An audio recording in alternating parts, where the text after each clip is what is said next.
What the hell is this thing?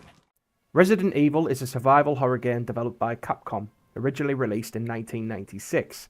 As Jill Valentine or Chris Redfield, you must navigate a dangerous, monster-infested environment in a desperate attempt to escape.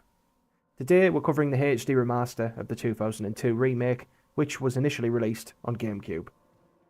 Firstly, the story is silly but a boatload of fun.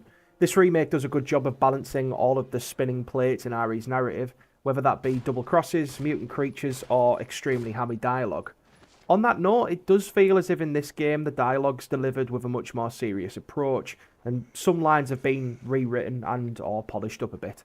It's understandable that this was done as games had come a long way between Resident Evil and the remake we're discussing, but sometimes the outrageously bad voice acting of the original is certainly missed.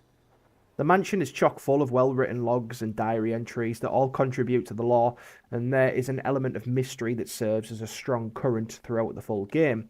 You'll often be in a position where reading written material feels necessary, as you and some of your colleagues are more or less clueless about the situation you're in.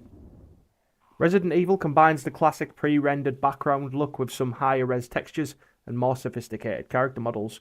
It's genuinely impressive how well these elements have been fused together. A careful amount of thought has been put into the lighting, which highlights or disguises just what it needs to. The sound design and music is perfect, providing memorable melodies and just the right amount of sparseness to keep things atmospheric at all times. You can either play the game with a more modern movement system or classic tank controls. It's kind that they've added a more modernised and accessible style of movement to the game, and it may help people unfamiliar with the series to adjust if this is their first experience with the RE series. As expected, some of the areas have been redesigned and quality of life features have been added.